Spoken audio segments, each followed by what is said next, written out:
10장 12절에서 16절입니다. 그 안에는 땅에 있는 각종 네발 가진 짐승과 기는 것과 공중에 나는 것들이 있더라.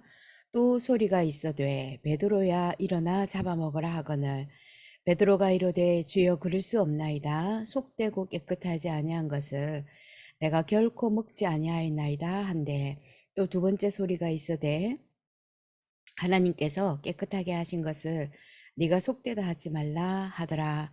이런 일이 3번 있은 후 그 그릇이 곧 하늘로 올려져 가니라. 아멘. 이번 한 주간 동안에는 참된 눈을 열어주신 그리스도라고 하는 말씀, 기도 제목 가지고 저희가 응답받아야 되겠는데요.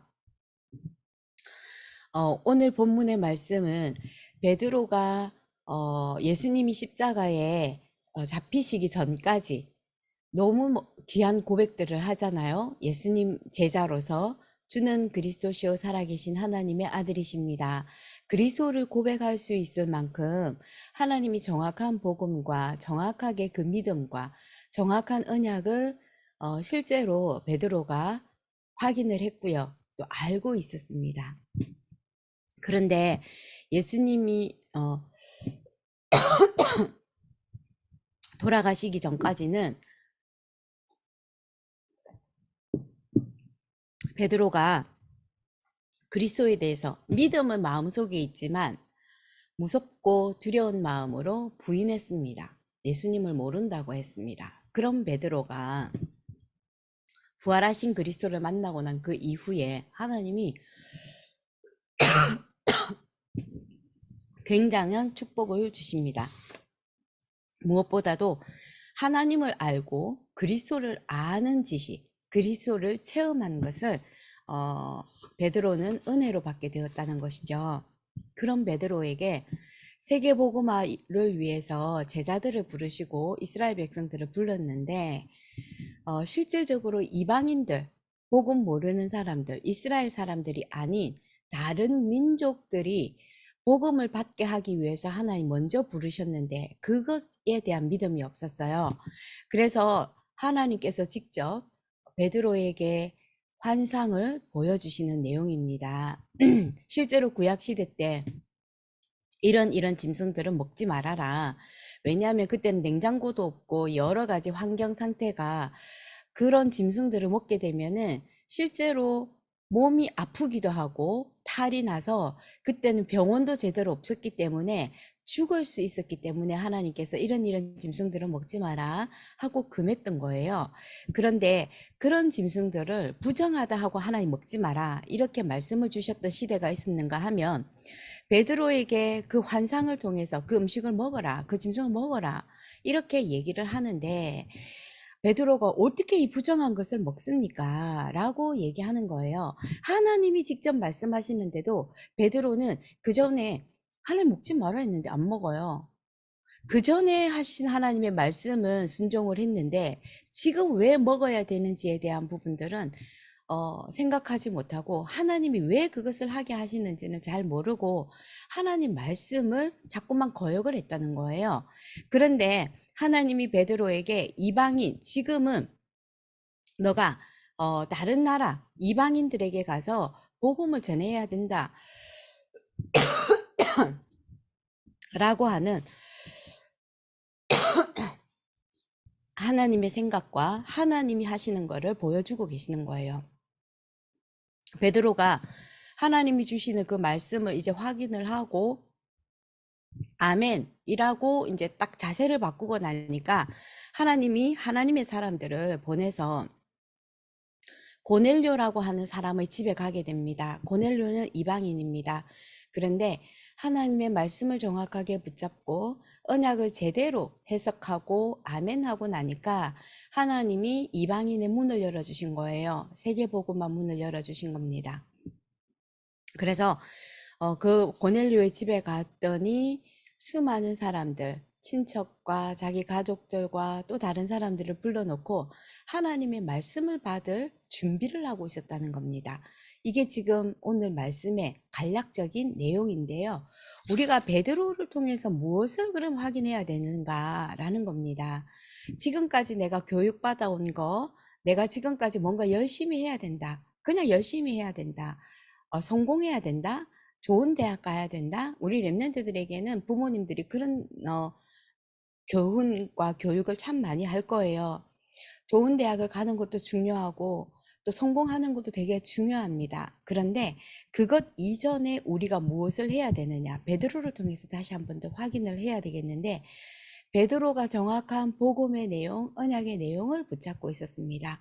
베드로는 주는 그리스도시요 살아계신 하나님의 아들이십니다 라고 하는 정확한 신앙, 정확한 그리스도를 고백했는데 복음을 제대로 알고 있었다는 거죠.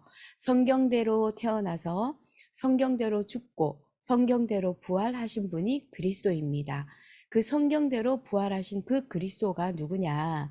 지금도 우리 모든 사람들, 저와 우리 모든 렘넌트들과 지금 이곳에 예배 참여하고 있는 모든 사람들을 위해서 하나님이 우리를 사랑하셔서 사단의 종로로 타고 있고 또 지옥 배경 속에서 나도 모르게 고통과 멸망을 당하고 있는데 그것에서 벗어나게 하기 위한 하나님의 절대적인 사랑의 방법이 예수 그리스도입니다. 그리스도를 우리에게 보내사 십자가에서 우리가 감당해야 할 모든 죄와 저주와 재앙과 모든 지옥의 배경에서 저희들을 건지시고 구원시키셔서 성령 하나님께서 지금 우리와 함께 하심으로 하나님의 능력을 드러나게 하시는 것입니다. 세계보고만 할 수 있도록 힘도 주시고 또 인도도 해주시고 깨닫게도 해주시는 성삼위 하나님이 지금도 우리와 함께 하시는데 그 모든 것을 깨닫게 하시는 통로가 예수 그리스도인 것입니다. 예수 그리스도를 통해서 지금 우리를 사랑하셨고 지금 나와 함께 하시는 복음의 정확한 내용을 언약의 내용을 지금 우리에게 주셨다는 거죠. 그래서 오늘도 예배를 통해서 우리는 그것을 확인하는 것입니다. 복음의 내용을. 그래서 성삼위 하나님께서 지금 우리와 보좌의 능력으로 함께 하시고 계시는데 그 능력이 지금 이곳에 모든 것으로 함께 하고 계신다. 이것이 복음의 내용입니다.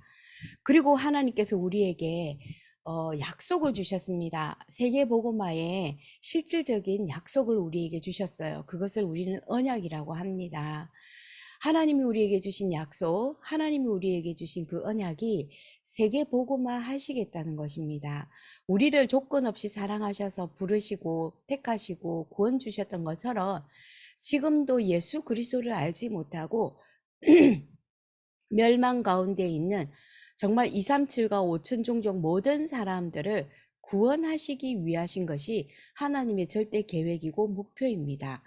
그래서 저희들을 먼저 부르시고 하나님이 우리에게 세계복음화하는 대열 속에 세우시고 세계복음화할 수 있도록 우리에게 은혜를 주셨다는 것이죠. 우리가 정확하게 이 언약을 붙잡고 하나님 앞에 기도하는 것입니다. 세계복음화의 시작입니다. 세계복음화의 방법입니다. 우리가 뭔가 나가서 달려나가서 길에서 그리스도 전하고 이것도 우리는 양심적으로 해야 되는 일이긴 하겠지만 하나님이 원하시는 세계복음화의 방법이 아닙니다. 하나님이 우리에게 주신 세계복음화의 그 방법은 지금도 성삼위 하나님으로 우리와 함께 하셔서 보좌의 배경과 보좌의 축복으로 지금도 우리와 함께 하시고 인도하시고 또 역사하고 계심을 기도로 누리는 시간입니다. 기도로 우리가 누리고 있으면은 하나님이 말씀을 성취하고 언약을 성취하기 위해서 눈에 보이지 않는 하늘나라의 군대를 동원시키시고 하나님이 말씀을 성취하시고 하나님이 세계복음화하는 한 개인 개인의 복음화가 되어지는 그 응답 속으로 인도하신다는 것입니다. 그래서 다시 한 번 더 우리가 오늘도 각인을 바꿔야 되는 게 세계복음화의 방법은 오늘도 그리스도 언약 붙잡고 하나님 앞에 하나님 나라 누리는 기도하고 있는 것입니다. 그러면은 우리에게 세계복음화의 시간표가 오게 되는 것인데 이 복음이 증거되어지는 것을 확인하게 되는 것입니다. 베드로가 하나님께 기도하고 있을 때 환상을 보여주셨고요. 그 세 가지 환상을 통해서 베드로는 지금까지 배워온 신앙으로서는 부정한 것 먹는 것이 하나님을 위한 것이 아니지 않습니까? 라고 생각하고 있었던 그 고정관념을 하나님이 깨뜨리신 것입니다. 그 깨트리시고 하나님은 그렇군요. 지금은 하나님께서 이방인, 이스라엘 민족이 아니라 이방인을 향해서 이 복음이 증거되어지는 것이 하나님의 계획이고 하나님의 뜻이고 지금 하나님이 하시고 계시는 것이군요. 라고 깨닫고 아멘 했을 때에 하나님은 사람을 보내서 고넬료라고 하는 이방인의 집에 초청받게 되고 초청받아 갔더니 이 복음을 받고 하나님의 말씀을 받고 싶어서 정말 수많은 사람들이 모여서 베드로를 기다리고 있었다는 것입니다. 하나님이 절대적으로 여신 문이고요. 하나님이 갖다 붙이신 하나님의 사람들입니다. 우리가 다시 한 번 더 정확하게 복음의 내용, 복음의 방법, 복음의 시간표를 두고 기도하고 있는 것입니다. 그것이 복음화에 하나님의 세계 복음화를 하시는 방법이고 하나님이 원하시는 것입니다. 우리가 다시 한 번 더 하나님, 지금도 성삼위 하나님께서 나와 함께 하심을 기도로 체험하고 그 기도로 체험한 그리스도를 증거하고 전달하는 것이 하나님이 원하시는 세계복음화의 방법입니다.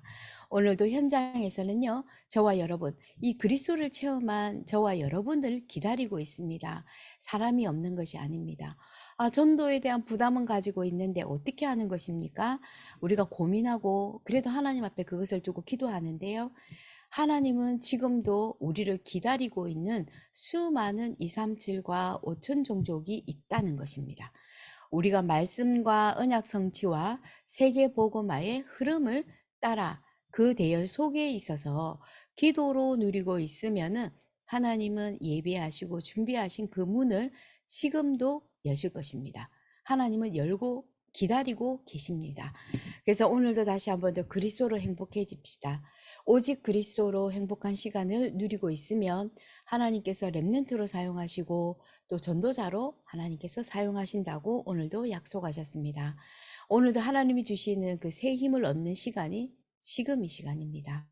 오직 그리스도를 누리고 말씀을 확인하는 예배하는 시간, 이 말씀을 통해서도 포럼하고 기도하고 있으면 하나님께서 우리의 눈을 열어주시는데 다시 한 번 더 하나님이 하시는 것 보게 하시고 또 전 세계가 이 복음이 없어서 그리스도를 몰라서 다 죽어가고 있습니다 라고 보여질 때 그때 그리스도가 우리가 더 필요하고 오직 그리스도 아니면 안 되는구나 라고 하는 그 눈을 열어주실 것입니다.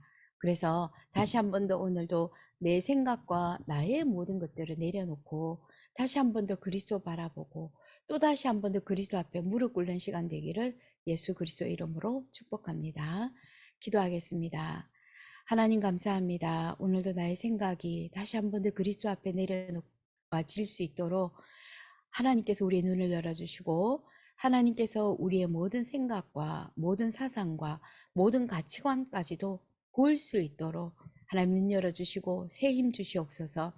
하나님이 함께 하시며 그리스도께서 함께 하시는 그 능력, 그 비밀 가지고 오늘도 나를 살리고 현장을 살리고 또 하나님이 주시는 세계를 살릴 수 있도록 오늘도 나부터 치유되게 하여 주시옵소서.